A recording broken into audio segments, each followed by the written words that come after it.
Capítulo 4. Sistemas. 36. Cuando comenzaron a producirse los extraños fenómenos del espiritismo, o mejor dicho, cuando esos fenómenos volvieron a repetirse en estos últimos tiempos, el primer sentimiento que despertaron fue el de la duda acerca de su realidad, y más aún con respecto a su causa. A partir del momento en que fueron comprobados, por testimonios irrecusables y por las experiencias que todos pudieron llevar a cabo, cada investigador pasó a interpretarlos a su modo, conforme a sus ideas personales, sus creencias o sus prejuicios. Por ese motivo aparecieron numerosos sistemas, que una observación más atenta habría de reducir a su justo valor. Los adversarios del espiritismo creyeron haber encontrado un argumento a su favor en esa divergencia de opiniones, y alegaron que ni los propios espíritas se ponían de acuerdo entre sí. Se trataba de una razón muy pobre, pues no tomaron en cuenta que los primeros pasos de una ciencia en formación son por necesidad inseguros, hasta que el tiempo permite reunir y coordinar los hechos en los que se pueda fundar la opinión. A medida que los hechos se completan y son mejor observados, las ideas prematuras se desvanecen y se establece la unidad, si bien no en todos los detalles, al menos en relación con los puntos fundamentales. Eso fue lo que sucedió con el espiritismo, que no podía sustraerse a la ley común, y que debía incluso prestarse, por su naturaleza y más que cualquier otro asunto, a las más diversas interpretaciones. Hasta se puede afirmar que a este respecto avanzó con mayor celeridad que otras ciencias más antiguas, como la medicina, por ejemplo, que hasta hoy divide a los más grandes científicos. 37. Para acompañar en un orden metódico la marcha progresiva de las ideas, es conveniente que coloquemos en primer lugar, entre los sistemas, a los que se pueden calificar como sistemas de negación, es decir, los de los adversarios del espiritismo. Ya hemos refutado sus objeciones en la introducción y en la conclusión del libro de los espíritus, así como en el opúsculo que denominamos ¿Qué es el espiritismo? Sería superfluo que volviéramos aquí sobre el asunto. Nos limitaremos a recordar en pocas palabras los motivos en los que se apoyan. Los fenómenos espíritas son de dos clases, los efectos físicos y los efectos inteligentes.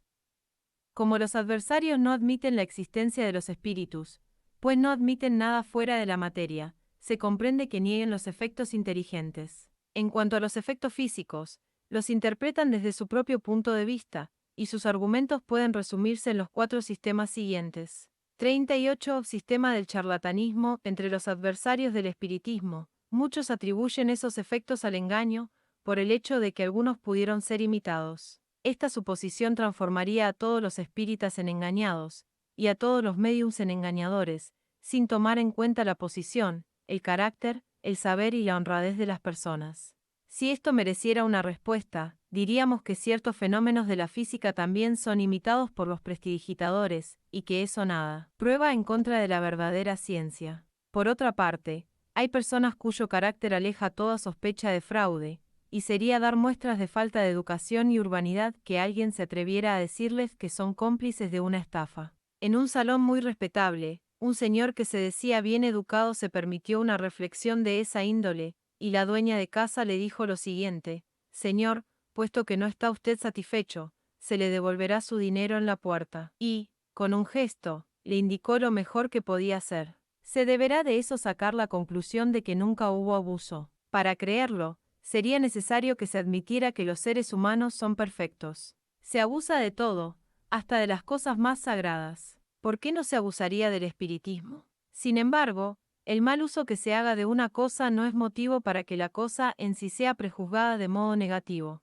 Para comprobar la buena fe de las personas hay que considerar los motivos que determinan sus actos. Donde no existe especulación, el charlatanismo no tiene nada que hacer. 39. Sistema de la locura. Algunos, por condescendencia, están de acuerdo en descartar la sospecha de engaño, pero sostienen que los que no engañan se engañan a sí mismos, lo que equivale a tratarlos de imbéciles. Cuando los incrédulos hablan sin rodeos, declaran lisa y llanamente que esas personas están locas, y de ese modo se atribuyen sin ceremonia el privilegio del buen sentido. Ese es el gran argumento de los que no encuentran ninguna razón aceptable para oponer. Por lo demás, esa forma de ataque ha quedado en ridículo debido a su banalidad, y no merece que se pierda tiempo en refutarla. A los mismos espíritas poco les importa eso. Adoptan valerosamente su ideal y se consuelan pensando que tienen por compañeros de infortunio a muchas personas cuyo mérito es indiscutible. En efecto, es preciso que convengamos en que esa locura, si existe, presenta una característica muy singular, la de afectar de preferencia a la clase ilustrada, en cuyo seno se encuentra hasta ahí presente la inmensa mayoría de los adeptos del espiritismo. Si ellos ponen de manifiesto algunas excentricidades, estas nada prueban en contra de la doctrina espírita, del mismo modo que los locos religiosos nada prueban en contra de la religión, ni los melómanos en contra de la música, ni los locos matemáticos en contra de la matemática. Todas las ideas han tenido siempre fanáticos exagerados, y sería necesario estar dotado de un juicio muy obtuso para confundir la exageración de una cosa con la cosa misma. Para más amplias explicaciones a este respecto, recomendamos nuestro opúsculo, ¿Qué es el espiritismo? Y el libro de los espíritus. Introducción, párrafo 15. 40. Sistema de la alucinación, otra opinión, menos ofensiva, puesto que es portadora de un leve tinte científico, consiste en atribuir los fenómenos a una ilusión de los sentidos. De esta manera,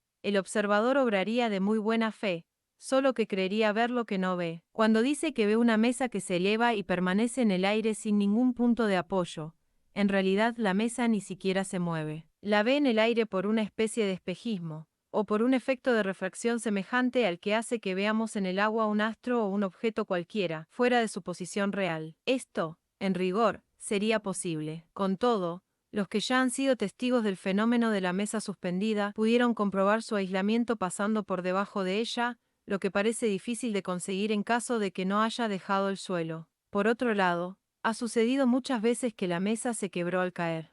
Dirán también que eso es un simple efecto óptico. Una causa fisiológica muy conocida puede, sin duda, hacer que creamos ver que una cosa que no se mueve está girando, o que creamos que nosotros mismos giramos aunque permanezcamos inmóviles. No obstante, cuando muchas personas, ubicadas alrededor de una mesa, ven que ésta es arrastrada por un movimiento tan rápido que resulta difícil acompañarlo, y que incluso a veces es derribada, se podrá alegar que todas esas personas padecen de vértigo, como el ebrio que cree ver pasar su casa delante de sí. 41. Sistema del músculo crujiente. Si ocurriera de ese modo en lo que atañe a la vista, no podría ocurrir lo mismo en el caso de la audición. Además, cuando los golpes son escuchados por todos los presentes en la reunión, no se puede razonablemente atribuirlos a una ilusión. Quede claro que descartamos toda idea de fraude, y que suponemos que una atenta observación ha comprobado que esos golpes no se deben a alguna causa fortuita o material. Es verdad que un sabio médico dio una explicación de ese fenómeno,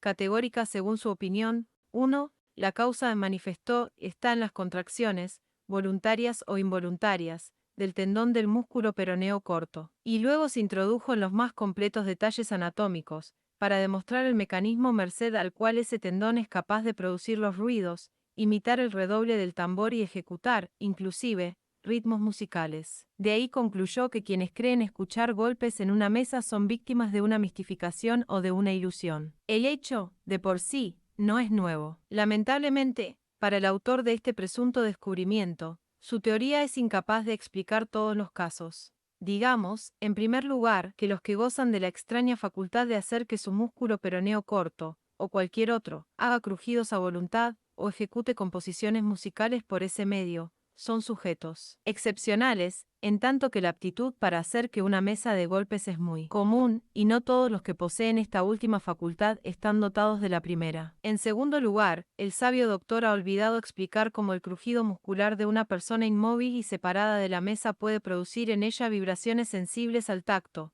cómo ese ruido puede repercutir, a voluntad de los asistentes, en diversas partes de la mesa, en los otros muebles, en las paredes, el techo, etc., y cómo, por último, la acción de dicho músculo puede extenderse a una mesa a la que nadie toca, y hacer que se mueva. Además, esta explicación, si en realidad explicara algo, solo invalidaría el fenómeno de los golpes, pero no podría aplicarse de ninguna manera a los otros medios de comunicación. Debemos concluir que este doctor opinó sin haber visto, o sin haber visto todo y bien. Siempre es de lamentar que hombres de ciencia se apresuren a dar, acerca de lo que no conocen, explicaciones que los hechos desmienten. Su propio saber debería hacerlos tanto más cautos en sus opiniones, cuanto más ese saber aleja de ellos los límites de lo desconocido. 42. Sistema de las causas físicas. Aquí nos apartamos de los sistemas de la negación absoluta. Una vez comprobada la realidad de los fenómenos, la primera idea que naturalmente acudió al espíritu de quienes los verificaron fue la de atribuir atribuir los movimientos al magnetismo, a la electricidad o a la acción de un fluido cualquiera, en una palabra, a una causa enteramente física y material. Esta opinión no tenía nada de irracional, y habría prevalecido si el fenómeno se hubiese limitado a la producción de efectos puramente mecánicos. Una circunstancia parecía incluso corroborarla, pues en ciertos casos se registraba en los efectos un aumento de la fuerza, que dependía directamente del número de las personas presentes. Así, cada una de ellas podía ser considerada como uno de los elementos de una pila eléctrica humana. Ya hemos dicho que lo que caracteriza a una verdadera teoría es que ésta pueda explicar la causa de todos los hechos. Sin embargo, si un solo hecho la contradice, es porque es falsa, incompleta o demasiado absoluta. Ahora bien, esto es lo que pronto sucedió en relación con esta teoría. Los movimientos y golpes dieron señales inteligentes, en obediencia a la voluntad y como respuesta al pensamiento. Debían, por lo tanto, tener una causa inteligente, puesto que el efecto dejaba de ser puramente físico, por eso mismo la causa tenía que ser otra. A eso se debe que el sistema de la acción exclusiva de un agente material haya sido abandonado y solo persiste entre los que juzgan a priori, sin haber visto nada. El punto principal consiste, pues, en que se compruebe la acción inteligente, de la que puede convencerse cualquier persona que se tome el trabajo de observar. 43. Sistema del reflejo. Una vez reconocida la acción inteligente, restaba saber cuál era el origen de esa inteligencia. Se pensó que podía ser la del medium o la de los presentes, que se reflejaba como lo hacen la luz o las ondas sonoras. Eso era posible, y solo la experiencia podía decir la última palabra. Sin embargo, observemos ante todo que ese sistema se aparta ya por completo de la idea puramente materialista. Para que la inteligencia de los presentes pudiera reproducirse por vía indirecta, había que admitir, en el hombre, la existencia de un principio externo al organismo. Si el pensamiento que se manifestaba hubiera sido siempre el de los presentes, la teoría de la reflexión habría quedado confirmada. Ahora bien, ¿el fenómeno, aún reducido a esa proporción, no sería del más alto interés? El pensamiento que repercute en un cuerpo inerte y se traduce mediante el movimiento y el ruido, ¿no constituiría un hecho bastante notable? ¿No habría en eso algo que excitara la curiosidad de los científicos? En ese caso,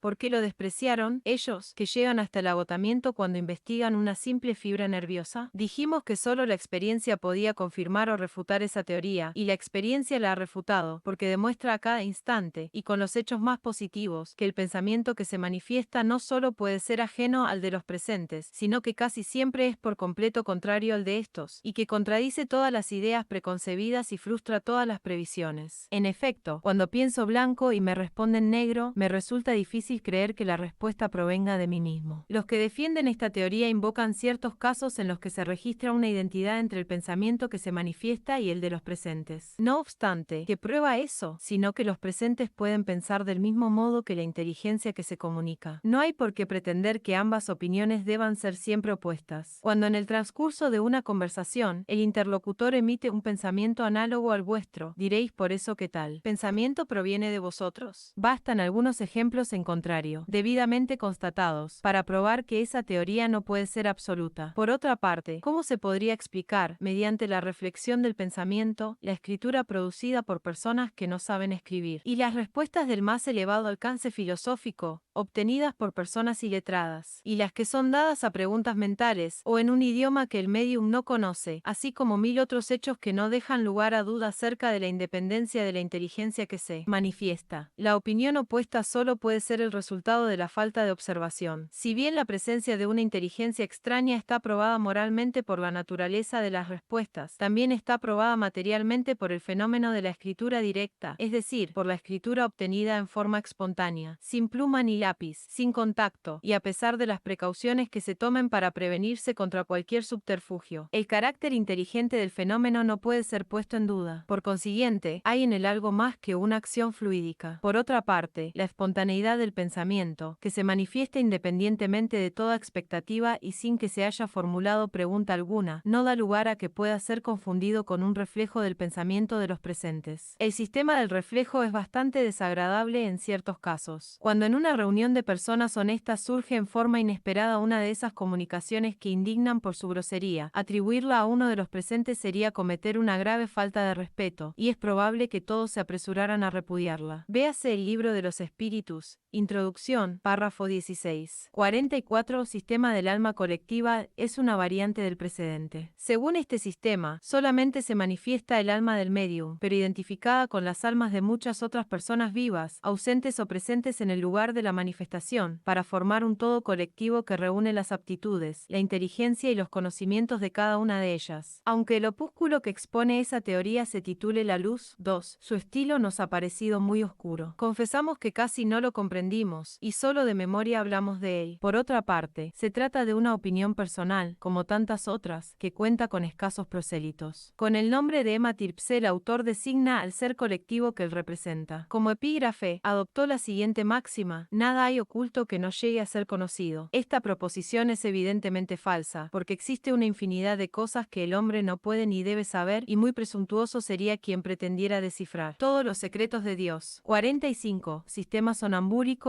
Este sistema ha tenido más partidarios, y aún cuenta con algunos. Como el anterior, sostiene que todas las comunicaciones inteligentes provienen del alma o espíritu del medium. No obstante, para explicar el hecho de que el medium trate asuntos que están fuera del ámbito de sus conocimientos, en vez de suponerlo dotado de un alma múltiple, atribuye esa aptitud a una momentánea sobreexcitación de sus facultades mentales, a una especie de estado sonambúrico o estático, que exalta y desarrolla su inteligencia. No se puede negar, en ciertos casos, la influencia de esta causa. Con todo, basta con haber observado cómo opera la mayoría de los mediums para convencerse de que esa causa no explica todos los hechos y que ella constituye la excepción y no la regla. Se podría suponer que fuese así en caso de que el medium tuviera siempre el semblante de un inspirado o de un estático, apariencia que, por otra parte, él podría simular perfectamente si quisiera representar una comedia. Pero, ¿cómo se puede creer en la inspiración cuando el medium escribe como una máquina, sin la menor conciencia de lo que obtiene, sin la mínima emoción, sin ocuparse de lo que hace, distraído, riendo y conversando sobre cualquier cosa? Se concibe la sobreexcitación de las ideas, pero no se comprende cómo esa sobreexcitación puede hacer que una persona escriba sin que sepa escribir, y, menos aún, cuando las comunicaciones son transmitidas mediante golpes, o con la ayuda de una tablilla o de una cesta. En el transcurso de esta obra veremos cuál es la parte que se debe atribuir a la influencia de las ideas del medium. Sin embargo, los hechos en que la inteligencia extraña se revela por medio de signos indiscutibles son tan numerosos y evidentes que no pueden dejar dudas al respecto. El error de la mayor parte de los sistemas que surgieron en los primeros tiempos del espiritismo se debe a que han extraído conclusiones generales a partir de algunos hechos aislados. 46. Sistema pesimista, diabólico o demoníaco. Con este sistema ingresamos en otro orden de ideas. Una vez comprobada la intervención de una inteligencia extraña, se trataba de saber cuál era la naturaleza de esa inteligencia. Sin duda, el medio más simple consistía en preguntárselo. No obstante, algunas personas consideraron que ese procedimiento no ofrecía una garantía suficiente y solo han querido ver en las manifestaciones una obra diabólica. Según esas personas, únicamente pueden comunicarse el diablo o los demonios. Aunque en la actualidad ese sistema genera poca repercusión,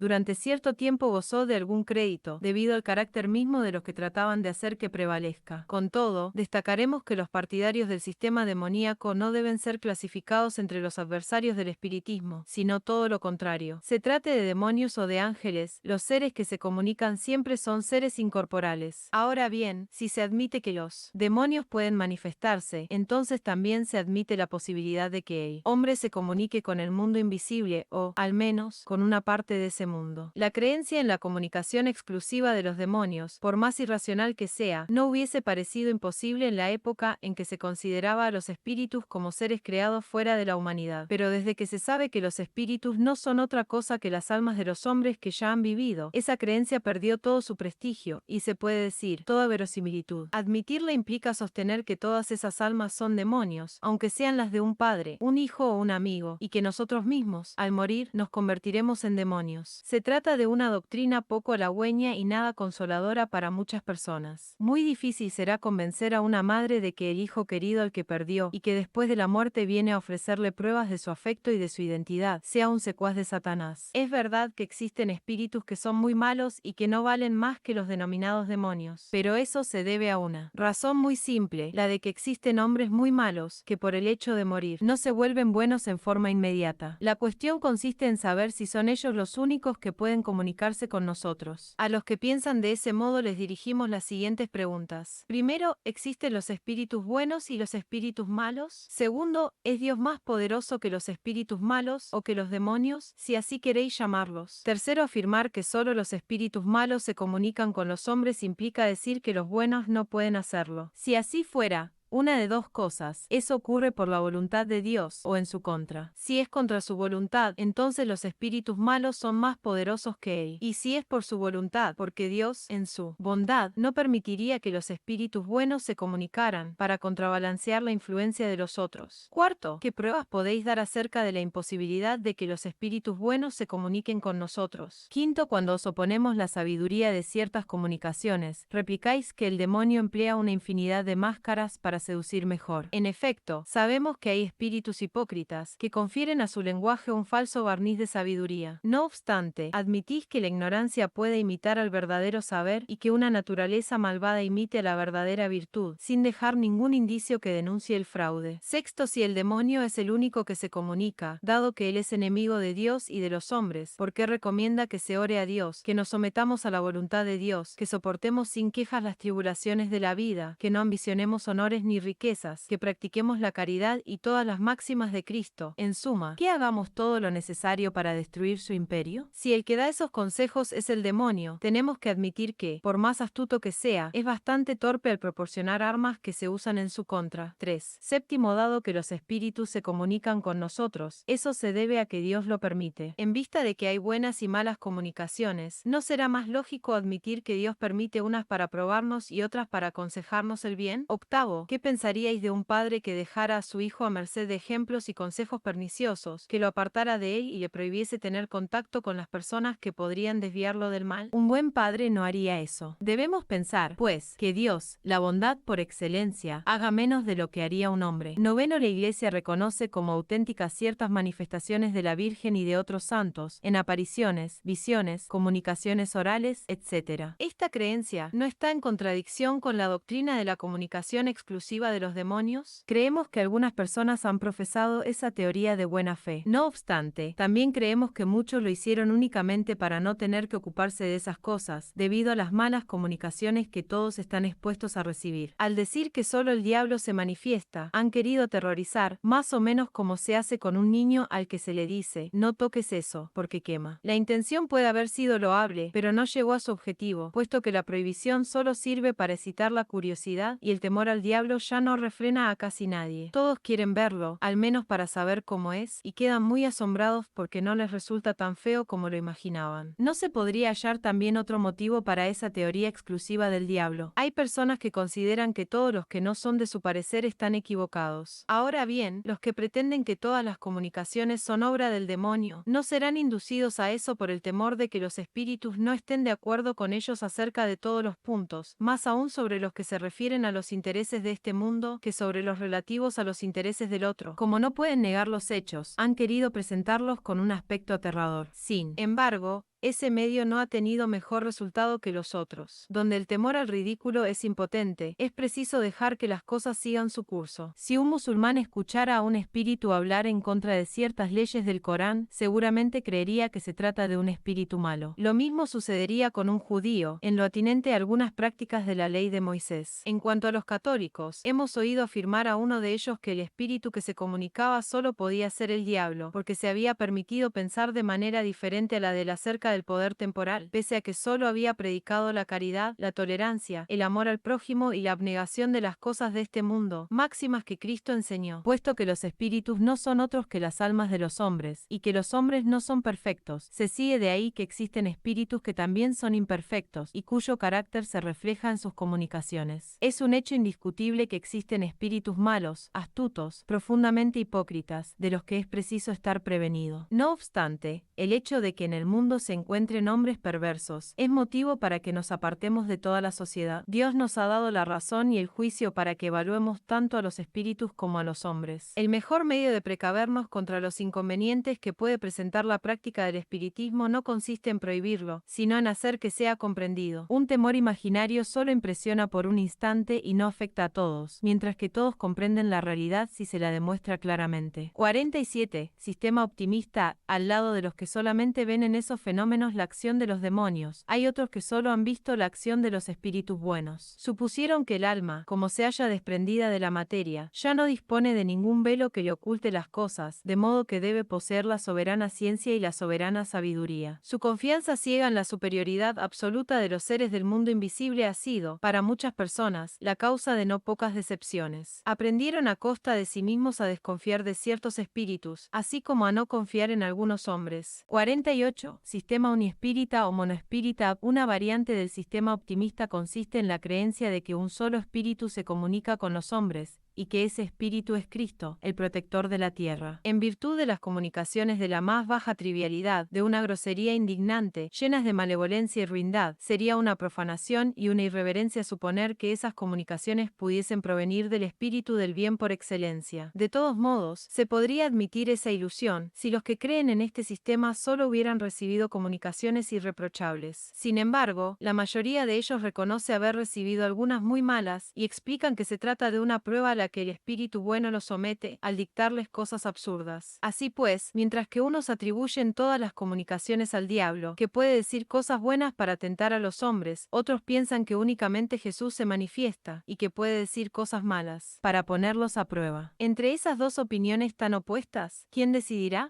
Buen sentido y la experiencia. Decimos la experiencia, porque es imposible que los que profesan ideas tan exclusivas hayan visto todo y bien. Cuando les presentamos los hechos de identidad que, mediante las manifestaciones escritas, visuales u otras, ponen de manifiesto la presencia de parientes, amigos o conocidos, responden que se trata en todos los casos de un mismo espíritu, que adopta la totalidad de las formas, el diablo, según unos, Cristo, según otros. Pero no nos explican por qué los demás espíritus no pueden comunicarse, y tampoco nos dicen con qué objetivo el espíritu de verdad vendría a engañarnos, presentándose con falsas apariencias para burlarse de una pobre madre, por ejemplo, al hacerle creer que tiene a su lado al hijo por quien derrama lágrimas. La razón se rehúsa a admitir que el más santo entre todos los espíritus se rebaje al punto de representar semejante comedia. Por otra parte, negar la posibilidad de cualquier otra comunicación no sería despojar al espiritismo de lo que tiene de más piadoso, el consuelo de los afligidos. Digamos simplemente que este sistema es irracional y no resiste un análisis serio. 49. Sistema multiespírita o poliespírita. Todos los sistemas a que hemos pasado revista, sin exceptuar los de sentido negativo, se basan en algunas observaciones, pero que son incompletas o han sido mal interpretadas. Si una casa fuera roja por un lado y blanca por el otro, el que la haya visto de un solo lado afirmará que es roja y otro dirá que es blanca. Ambos estarán equivocados y tendrán razón. Sin embargo, aquel que haya visto la casa de ambos lados dirá que es roja y blanca, y será el único que estará en lo cierto. Lo mismo sucede con la opinión que las personas se forman acerca del espiritismo. Puede ser verdadera en relación con ciertos aspectos, y falsa si se generaliza lo que es parcial, si se toma como regla lo que constituye una excepción, y como el todo lo que solo es una parte. De ahí que digamos que quien desee estudiar con seriedad esta ciencia, debe observar mucho y durante largo tiempo. Solo el tiempo le permitirá captar los detalles, advertirlos, sutiles matices, observar una cantidad de hechos característicos que serán para él otros tantos rayos de luz. En cambio, si se detiene en la superficie, se expone a formarse un juicio prematuro, por consiguiente, erróneo. Aquí están las consecuencias generales que se han deducido de una observación completa y que en la actualidad constituyen la creencia, podríamos decir, de la universalidad de los espíritas, puesto que los sistemas restrictivos no son más que opiniones aisladas. Primero, los fenómenos espíritas son producidos por inteligencias extracorporales, es decir, por espíritus. Segundo, los espíritus constituyen el mundo invisible, están en todas partes, pueblan los espacios hasta lo infinito. Algunos están siempre alrededor nuestro y nos mantenemos en contacto con ellos. ellos. Tercero, los espíritus ejercen una acción incesante sobre el mundo físico y sobre el mundo moral, y son una de las potencias de la naturaleza. Cuarto, los espíritus no son seres aparte en la creación, sino las almas de los que han vivido en la tierra o en otros mundos, y que se han despojado de la envoltura corporal. Por consiguiente, las almas de los hombres son espíritus encarnados, y nosotros, al morir, volvemos a ser espíritus. Quinto, hay espíritus de todos los grados de bondad y de maldad, de saber y de ignorancia. Sexto, todos están sometidos a la ley del progreso, y todos pueden llegar a la perfección. Sin embargo, como tienen libre albedrío, llegan a ella en un tiempo más o menos prolongado, conforme a los esfuerzos y la voluntad de cada uno. Séptimo, son felices o desdichados de acuerdo con el bien o el mal que han hecho durante la vida, así como con el grado de adelanto al que han llegado. La felicidad perfecta y sin mezcla solo es patrimonio de los espíritus que alcanzaron el grado supremo de la perfección. Octavo, todos los espíritus, en determinadas circunstancias, pueden manifestarse a los hombres, el número de los que pueden comunicarse es indefinido. Noveno, los espíritus se comunican a través de los mediums, que les sirven de instrumento y de intérpretes. Décimo, se reconoce la superioridad o la inferioridad de los espíritus por su lenguaje. Los buenos solo aconsejan el bien y solo dicen cosas buenas, todo en ellos pone de manifiesto su elevación. Los malos engañan, y sus palabras llevan el sello de la imperfección y la ignorancia. Los diferentes grados por los que pasan los espíritus se hallan indicados en la Escala Espírita, el Libro de los Espíritus, Libro segundo, Capi, párrafo 100. El estudio de esa clasificación es indispensable para evaluar la naturaleza de los espíritus que se manifiestan, así como sus buenas y sus malas cualidades. 50. Sistema del alma material, consiste tan solo en una opinión particular acerca de la naturaleza íntima del alma. Según esta opinión, el alma y el periespíritu no serían dos cosas distintas, o, mejor dicho, el periespíritu sería el alma misma, que se purifica gradualmente por medio de las diversas transmigraciones, así como el alcohol se depura mediante diversas destilaciones. La doctrina espírita, en cambio, solo considera al periespíritu como la envoltura fluídica del alma o del espíritu. Según aquella opinión, dado que el periespíritu es materia, aunque muy etérea, el alma sería de una naturaleza material más o menos esencial, de acuerdo con su grado de purificación. Este sistema no invalida ninguno de los principios fundamentales de la doctrina espírita, puesto que en nada modifica el destino del alma. Las condiciones de su felicidad futura son siempre las mismas. Como el alma y el periespíritu forman un todo bajo la denominación de espíritu, a ejemplo de la semilla y el perisperma, que también forman un todo con el nombre de fruto, toda la cuestión se reduce a considerar el todo como homogéneo, en vez de que esté constituido por dos partes diferentes. Como se ve, esta cuestión no conduce a ninguna consecuencia, y no nos habríamos ocupado de ella si no fuera porque encontramos personas inclinadas a ver una nueva escuela en lo que no es, en definitiva, más que una simple interpretación de palabras. Aunque esta opinión, por lo demás muy restringida, se encontrara más generalizada, no constituiría una escisión entre los espíritas, del mismo modo que las teorías de la emisión y de las ondulaciones de la luz no dividen a los físicos. Los que pretendieran formar un grupo aparte, por una cuestión tan pueril, solo probarían con ello que conceden más importancia a lo accesorio que a lo principal, y que son inducidos a la desunión por espíritus que no pueden ser buenos, ya que los espíritus buenos jamás infunden la acrimonia y la cizaña. Por eso convocamos a los verdaderos espíritas a que se mantengan en guardia contra semejantes sugestiones, y a que no den a ciertos detalles más importancia de la que merecen. Lo esencial es el fondo. No obstante, nos sentimos en la obligación de decir algunas palabras acerca de los principios en que se apoya la opinión de los que consideran al alma y al periespíritu como cosas distintas. Esa opinión se basa en la enseñanza de los espíritus, que nunca discrepan al respecto. Nos referimos a los espíritus esclarecidos, pues entre los espíritus en general hay muchos que no saben más que los hombres, y hasta saben menos que estos. En cambio, la teoría contraria es una concepción humana. Nosotros no hemos inventado ni imaginamos el periespíritu para explicar los fenómenos. Su existencia nos ha sido revelada por los espíritus, y la observación nos la ha confirmado. Véase el Libro de los Espíritus, párrafo 93. Se apoya también en el estudio de las sensaciones de los espíritus. Véase el Libro de los Espíritus, párrafo 257, y, sobre todo, en el fenómeno de las apariciones tangibles que, según la otra opinión, implicaría la solidificación y la disgregación de las partes constitutivas del alma y, por consiguiente, su desorganización. Además, habría que admitir que esta materia, que puede ser percibida por nuestros sentidos, es el propio principio inteligente, lo que no es más racional que confundir el cuerpo con el alma o la vestimenta con el cuerpo. En cuanto a la naturaleza íntima del alma, nada sabemos. Cuando se afirma que el alma es inmaterial, eso se debe entender en un sentido relativo, no en sentido absoluto, pues la inmaterialidad absoluta sería la nada. Ahora bien, el alma o espíritu es algo. Esto significa que su esencia es de tal modo superior que no presenta ninguna analogía con lo que denominamos materia, de modo que, para nosotros,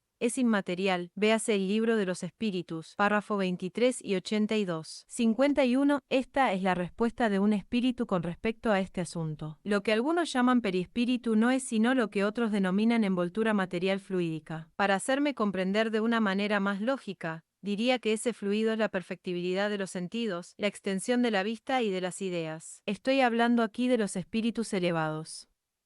En el caso de los espíritus inferiores, los fluidos terrenales todavía son completamente inherentes a ellos, por consiguiente, se trata de materia, como veis. De ahí los padecimientos del hambre, del frío, etc., padecimientos que los espíritus superiores no pueden experimentar, visto que los fluidos terrenales están purificados alrededor del pensamiento, es decir, del alma. Para progresar, el alma necesita siempre de un agente. Sin un agente, ella no sería nada para vosotros, o, mejor dicho, no podríais concebirla. El periespíritu, para nosotros, los espíritus errantes, es el agente por medio del cual nos comunicamos con vosotros, ya sea indirectamente mediante vuestro cuerpo o vuestro periespíritu, ya sea directamente con vuestra alma. A eso se debe la infinita variedad de mediums y de comunicaciones. Resta ahora el punto de vista científico, es decir, conocer la esencia misma del periespíritu. Esa es otra cuestión. Comprended primero moralmente. 4. Solo falta una discusión acerca de la naturaleza de los fluidos, lo que por ahora es inexplicable. La ciencia todavía no sabe bastante al respecto, pero lo logrará si se dispone a marchar con el espiritismo. El periespíritu puede variar y cambiar hasta lo infinito. El alma es el pensamiento, no cambia de naturaleza. A este respecto no avancéis más, porque se trata de un punto que no puede ser explicado. ¿Acaso suponéis que, al igual que vosotros, no he investigado yo también? Vosotros investigáis el periespíritu, nosotros, ahora,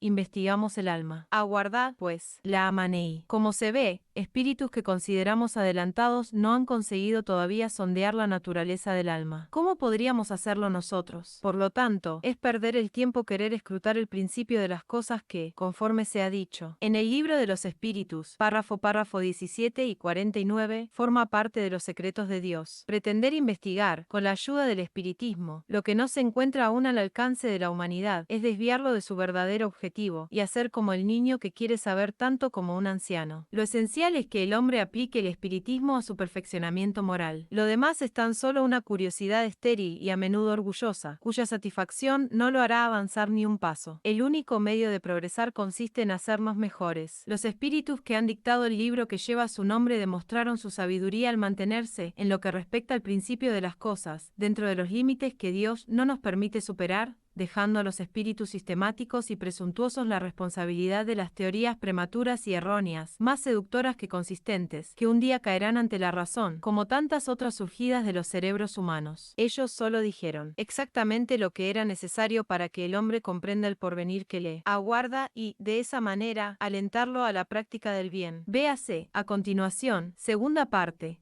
cap y acción de los espíritus sobre la materia, punto.